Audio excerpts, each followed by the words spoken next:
From the heart of Philly, this is CBS News Philadelphia. Students at the University of the Arts aren't giving up hope that their school can be saved. We'll tell you about a march plan for today as protests continue after the school announced its closing. And high-end retail theft ring busted. Police say the alleged leader of the group recruited people to carry out the crimes, including a 9-year-old. Taking a live look outside, more clouds are moving in as we get ready for some rain. Kate's tracking when it will arrive. Good morning, everyone. Welcome to the news at 7, streaming on CBS News Philadelphia and on Philly 57. I'm Jim Donovan. And I'm Janelle Burrow. Welcome to Wednesday, everybody. We're going to start with that next weather forecast because lots to talk about. Meteorologist Kate Bilo here with the details. Hey, Kate, good morning. Hey, good morning, Janelle and Jim. Let's take a look outside, and you can see it is looking pretty gloomy now. Had a little bit of blue sky earlier, but now kind of clouded over in Center City. We'll have a few breaks of sun here and there throughout the day, but it does start to turn unsettled today. We're going to start to break the heat and humidity that we've been feeling for the past couple of days, but it's going to be a process. This is not just a quick hitting cold front that sweeps through and sweeps out all the moisture. It's a warm front followed by a cold front tomorrow night. And that means really the next 48 hours will be unsettled with pop-up showers and storms at any time. Humid today with clouds and patchy fog, but scattered storm chances mainly this evening, and then some steadier rain and thunder possible in spots overnight. Right now we're looking at 67, but dew points in the mid-60s as well. It feels pretty soupy outside. Winds are out of the east at 5 miles per hour. Visibilities have not been terrible. That's the good news. We have not seen dense fog. We've seen some areas of fog, mainly over Ocean and Burlington counties. Saw some down near Millville, Cumberland County, but that has started to mix out. So fog doesn't look like it's going to be much more of an issue for us. But we are seeing the leading edge of showers, just a couple of sprinkles that have fired up over Lancaster County and portions of eastern Maryland. That lifting toward the city. So we could pick up a sprinkle at any time today, but it's later on tonight that this warm front really starts to push northward, working with the heating of the day to produce those afternoon and evening thunderstorm chances. So a little bit of sun could break out midday, but then isolated storms by 5 o'clock with a better chance for some heavier storms starting after 7 or 8 o'clock and into the overnight hours.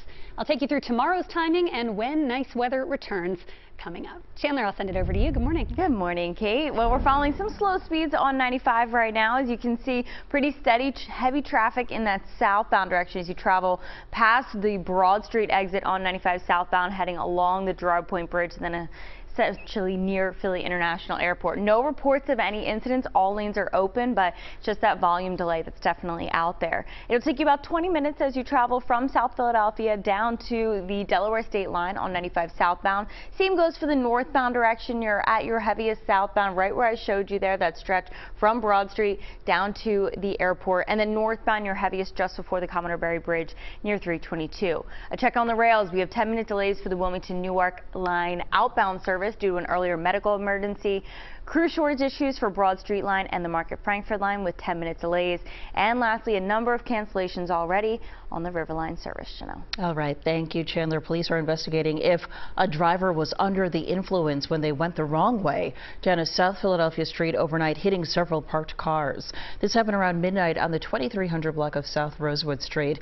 Police say the driver of a pickup truck hit at least 3 parked cars. The hood of one of those cars buckled after going under an SUV that was parked in front of it. We're working to learn what charges that driver will be facing. Well, it is sentencing day for a dirt bike rider in Center City who smashed a mother's back window while her children were inside of their car. The incident was captured on video and shared across social media when it happened last October. 27-year-old Cody Heron pleaded guilty to 2 counts of aggravated assault and 1 count of possession of an instrument of crime. He admitted that he jumped on top of the car and pulled out a gun and headbutted that mother. Heron's sentencing is scheduled for 9 o'clock this morning.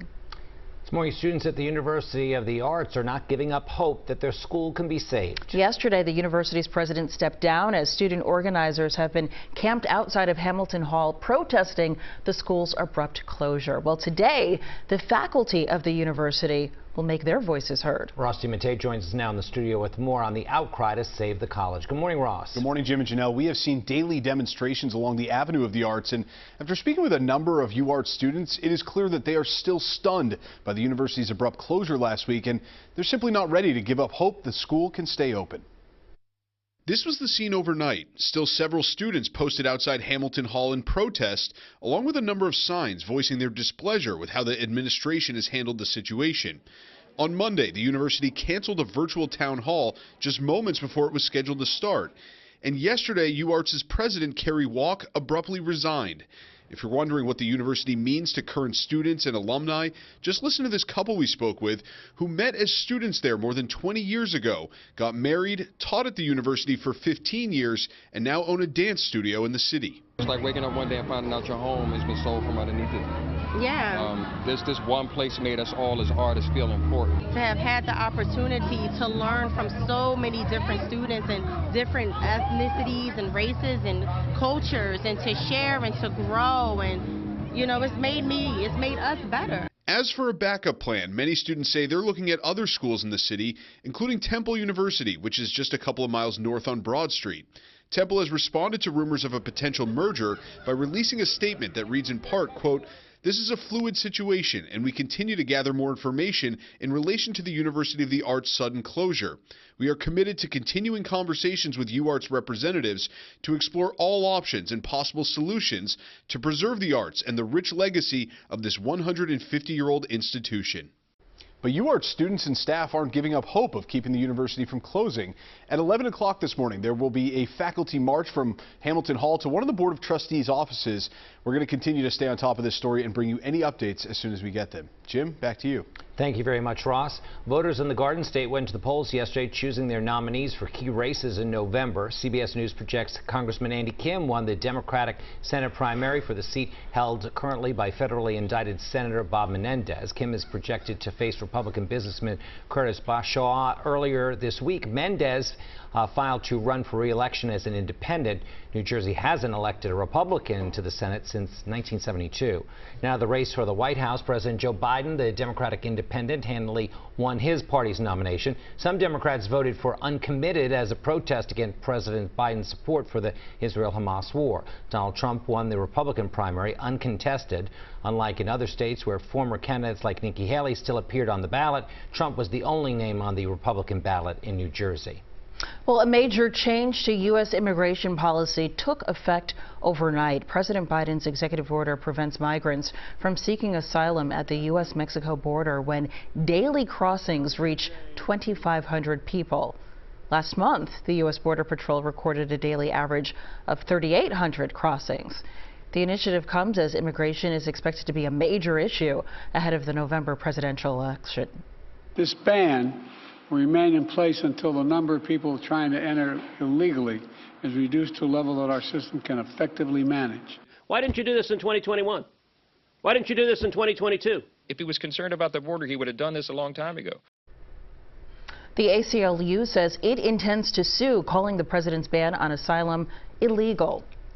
Now to Delaware today, where jurors in the Hunter Biden federal gun trial could hear deeply personal witness testimony. Prosecutors could call Biden's ex-wife and other family members to the stand. CBS News correspondent Jared Hill has the latest. In an intense day of opening statements, prosecutors used Hunter Biden's own voice as a key piece of evidence in their case against the president's son.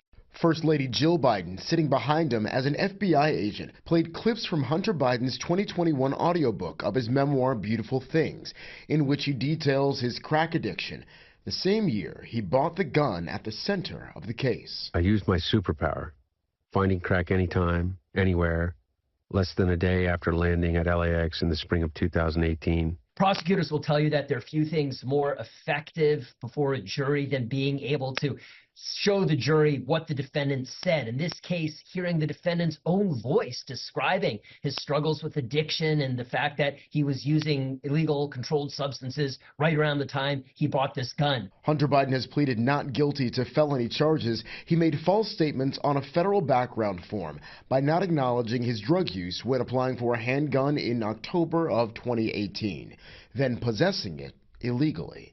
Biden's defense argued the president's son didn't knowingly make false statements because he was seeking sobriety, and like other addicts, experienced a deep state of denial. They're really trying to paint Hunter Biden as someone who was making a good faith effort to get himself clean.